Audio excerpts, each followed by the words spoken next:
Demorou, mas chegou. JBL Flip 7. Eu não sei por que mandaram com a pochete pra mim. Eu não faço ideia do que eles colocaram isso aqui. Apesar de vocês não acreditarem, eu pago pelas coisas no canal, tá? Eu paguei pela caixa, inclusive pela Charge 6. Ó, impactante também, mas só vai chegar no próximo... Foca, desgraça! Aí, ó, tá vendo? Só vai chegar no próximo vídeo aqui, tá? Então se inscreve no canal logo pra você não perder tempo. Mas a pochete mesmo é uma dúvida que eu tô carregando no meu coração até agora. Vou até começar aqui, ó, com o unboxing dela. Ó, que bonitinha, maluco. JBL aqui, ó. Acabamentozinho premium, zíper tecnológico, o logo da JBL aqui dentro, umas redinhas, pô, maneiro. Guardar um celular aqui, ó, fingindo que o bandido não vai encontrar. É, bacana. Unboxing rápido da pochete. Agora vamos lá que a gente tem coisa mais importante. Temos aqui uma novidade aguardada depois de muitos anos. Pra ser honesto, eu nem me lembro quando que a gente fez o review da Flip 6 aqui no canal. Eu sei que ela foi muito importante. Foi uma mudança muito radical na assinatura sonora da JBL, porque ela contava pela primeira vez com um woofer oval. Nesse novo modelo a gente vai contar com 2 falantes internos, sendo um woofer e um tweeter. E é a primeira vez que eu vejo a JBL anunciando a potência RMS, por mais que ela ainda esteja fazendo isso em cada falante, sabe? Eu gosto quando é a potência total, e somar as potências nunca é uma boa ideia. Mas é a primeira vez que eu vejo eles falando que no woofer a gente vai ter 25 watts, enquanto que no tweeter a gente vai contar com 10 watts. Ambos ali RMS. Aqui na caixa a JBL fala pra gente de uma bateria com 14 horas de duração, mas eles também anunciam que se você usar o Playtime Boost, você ganha mais de 2 horas. Só fica atento, tá? Porque isso daí pode prejudicar, entre aspas, a sua qualidade de som. Quase não saiu aqui, mas saiu. Isso porque o Playtime Boost, ele vai reduzir frequências mais baixas, né? Subgrave, aquilo que dá um pouco mais de profundidade. Isso vai fazer com que a caixa faça uma economia de bateria e te entregue a longo prazo um pouco mais de tempo, né? Nesse caso aqui são 2 horas. E é claro que eu tô resumindo o negócio aqui pra vocês. Não é exatamente assim que funciona, mas pra ficar claro pra todo mundo, basicamente é isso. Além do mais, proteção IP68. Me recuso a essa altura do campeonato lembrar vocês que não é pra tacar a caixa de som na água. Falou, meu sereio? Além do mais, temos aqui acessórios intercambiáveis. Graças a Deus, essa alça aqui, ó, tu pode substituir. Inclusive aqui vem um mosquetão que eu vou mostrar pra vocês já já. E agora, sem glamour nenhum, vamos lá pro unboxing. Ó, que maravilha. Acabou aquele espetáculo aqui do canal. É só isso mesmo. Acabou o entretenimento. Temos aqui já o English Moment. Bold sound for every adventure. English. Já damos aqui de cara com uma caixinha contendo os acessórios. Inclusive explicando aqui, ó, como é que você faz pra tirar e colocar cada um deles. Abrir aqui essa situação. Ó, maravilha. De um lado, mosquetão, preto com laranja nesse caso aqui, né? Porque a caixa que eu peguei é da cor preta, mas tem várias coresinhas lá, como todos os anos. Bem bonitão, qualidadezinha legal. Fora isso, guia de início rápido, informações com relação à garantia e papel aqui pra tu limpar a bunda. Além do mais, temos a nossa lindíssima Flip 7, que eu acho que tá um pouquinho mais pesada que a Flip 6, hein? Rapaz, isso aqui eu não esperava. Então, olha, no quesito construção, como sempre, nenhum tipo de decepção aqui até o momento pra JBL. Vamos contar com o acabamento aqui trançado em nylon, bem bonito, tá? Como em diversos outros modelos, até então nenhuma novidade. Aqui na parte de cima, entretanto, a gente já começa a ver alguma coisinha diferente, né? Como o botão aqui do Auracast e também a própria organização dos botões com relação ao modelo anterior. E eu vejo muito da Extreme 4, tá? Como já tinha previsto pra vocês lá atrás. Geralmente a primeira caixa de linha que eles lançam vai ditar ali um pouco do design para as próximas, né? Para ficar tudo um pouco mais coerente. Então, o JBL tá só repetindo uma fórmula que já funcionou. Aqui na parte de trás ou na parte de baixo, se você preferir, você vai contar com um botãozinho para poder liberar o acessório. Mostrei para vocês ainda agora, a gente vai colocar o mosquetão aqui já já. Se a gente tiver um pouco mais para cá, ó, vocês conseguem ver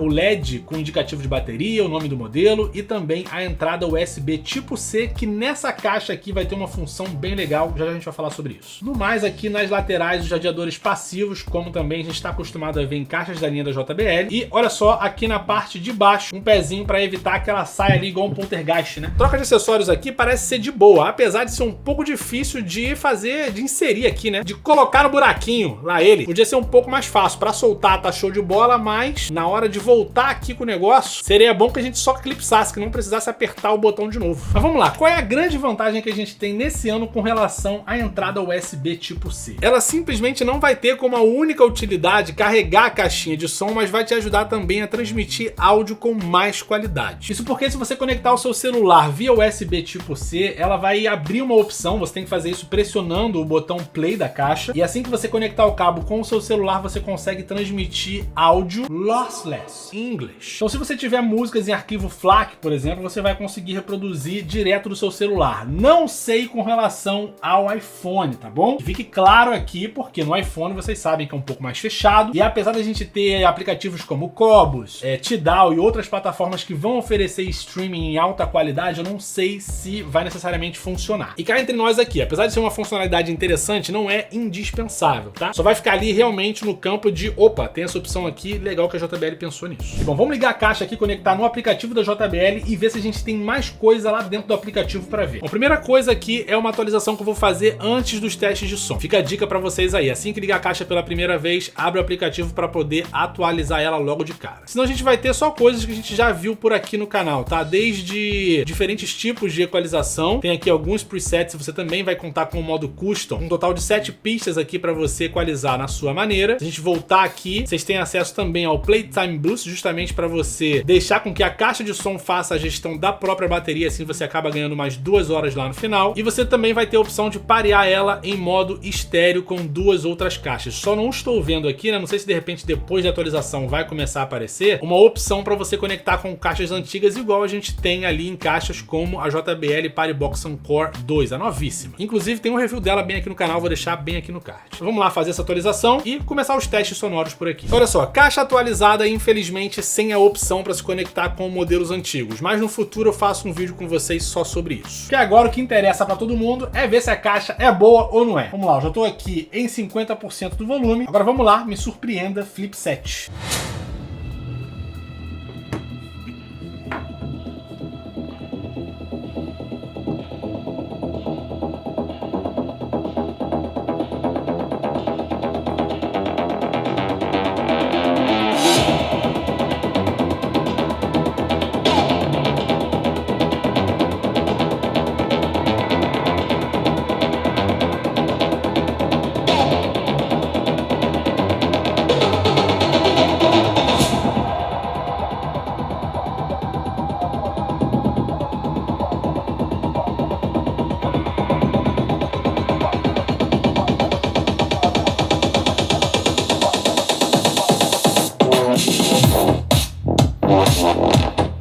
Caramba!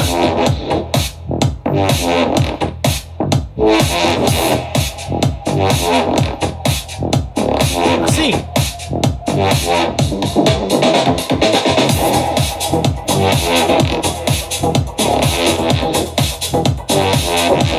Olha. Eu até parei aqui para olhar para as especificações técnicas para procurar, porque eu nem cheguei a falar da resposta de frequência dela, tá? Ela tá aqui a partir de 60 Hz até 20.000 kHz. E eu tenho duas coisas para falar dessa primeira música, pelo menos em 50%. O primeiro ponto é sobre como o som tá cristalino, cara. É tipo, a assinatura tá muito gostosa de se ouvir. Eu não sei se isso chega a ser um resumão de qualidade sonora de uma maneira geral, mas o som ele tá muito confortável, que vai casar perfeitamente com a segunda coisa, que é a profundidade. Com uma resposta de frequência a partir de 60 Hz, eu tenho a impressão de que a caixa chega até a entregar menos do que isso. Não que a gente tenha um subgrave inacreditável, tá? Mas é muito legal, tá? Eu acho que eu vou usar essa palavra aqui porque encaixa bem. Não dá nenhuma sensação de exagero pra me referir ao que eu tô querendo chegar aqui. Que é pro tamanho dela, ela tá muito bacana. A sensação, pra ser honesto com vocês, é como se ela fosse maior, não tão grande assim. É como se ela tivesse, é como se ela fosse uma charge, só que com um pouco menos de potência, assim, sabe? Ela conseguiu entregar um som que eu costumo identificar em caixas um pouco maiores do que ela, mas não tão maiores. Não chega numa Extreme, por exemplo. Seria um exagero falar isso. Mas assim, pra 50% tá bem legal. Vamos lá pra próxima música em 75% do volume. Dá play aqui. Vamos lá, 75%. Vamos ver se ela vai manter o subgrave agora.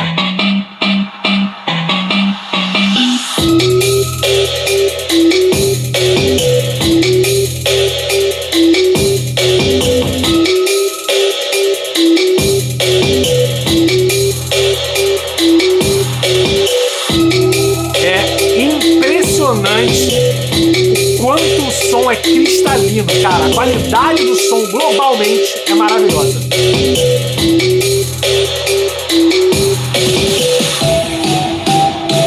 Sem exagero nenhum.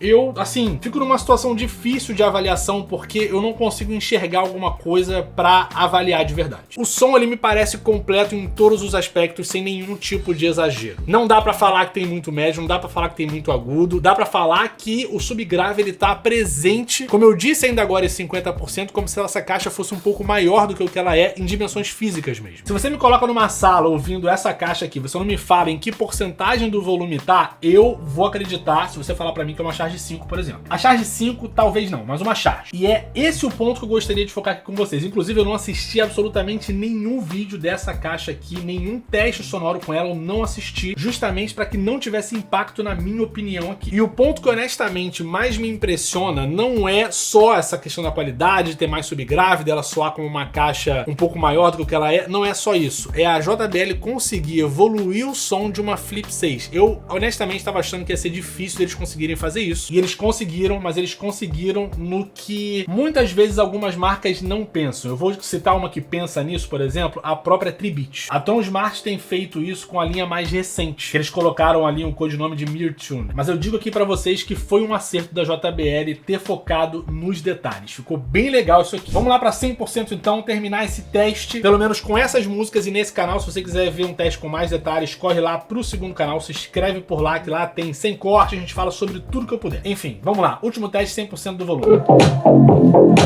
Já tá em 100%.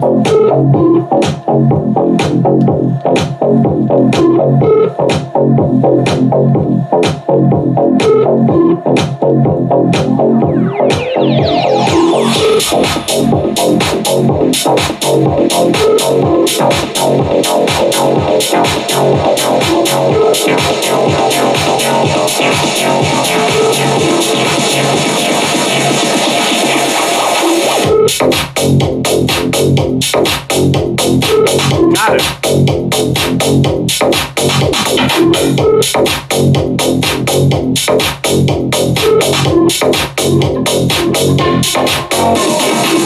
em 100% é a presença que tá me impressionando. Olha como é que eu tenho que falar pra minha voz sair.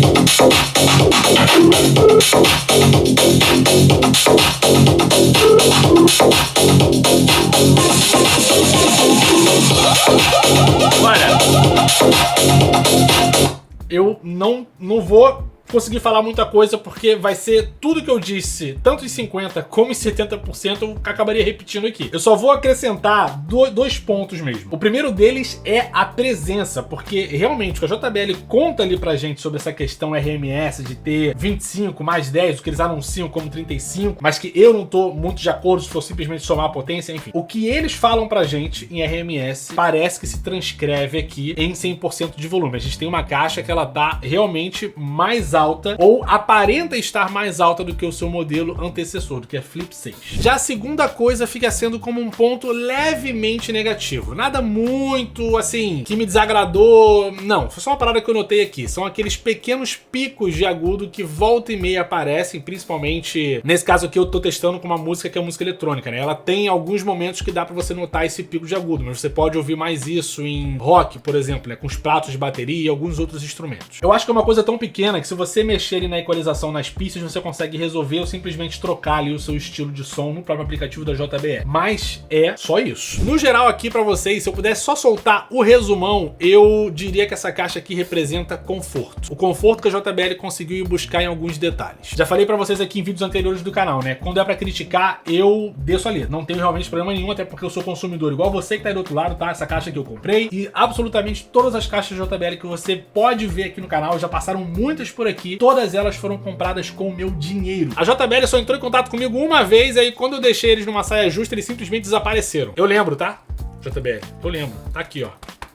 Se liga. Então, como um cara que comprou essa caixa de som aqui, eu consigo recomendar, principalmente pelo preço que a JBL colocou lá no mercado, pelo que eu vi no próprio site da JBL, tá um pouquinho acima de R$800. O que, surpreendentemente, não tá tão longe assim do valor de lançamento da Flip 6. Ela teve um aumento com relação à Flip 5, tá? Mas esse aumento que foi, sei lá, 3 anos atrás, realmente deveria passar por um reajuste. Eu tô surpreso que a JBL não subiu muito o preço. Até porque não é pra colocar ele em competição com a própria Charge 6, nem com o Extreme 4. Enfim. Enfim, eu acho que ela vale ali os R$800 aproximados que a JBL tá pedindo por ela. Lembrando que se você for pela Amazon, eu encontrei alguns modelos aqui mais baratos do que isso. O link vai estar bem aqui na descrição se você quiser ir lá consultar. Entre comprar a Flip 7 e a Flip 6, sem comparar as caixas, uma de frente para outra, a única coisa que eu posso falar para você aqui é que assim, tem uma evolução. Mas se for para comprar a Flip 6, que seja num preço, eu diria, abaixo de R$550, tá? Acima disso, eu te diria que vale bastante a pena, principalmente se você é um cara que gosta de ouvir música com uma qualidade bacana aliada a uma portabilidade, vale a pena cada centavo que você vai juntar para comprar aqui a sua Flip 7. Isso eu posso falar de cá. No mais, aguarde aqui o vídeo comparativo. Gostou desse conteúdo? Like por aqui. Se inscreve no canal também para você não perder nenhuma novidade. Se tiver polêmica, atualização e tudo mais, eu posso tanto soltar por aqui como no meu canal secundário. Você pode também participar dos meus grupos no WhatsApp ou no Telegram para ficar por dentro de novidades do canal, promoção, cupom de desconto, enfim, várias paradas.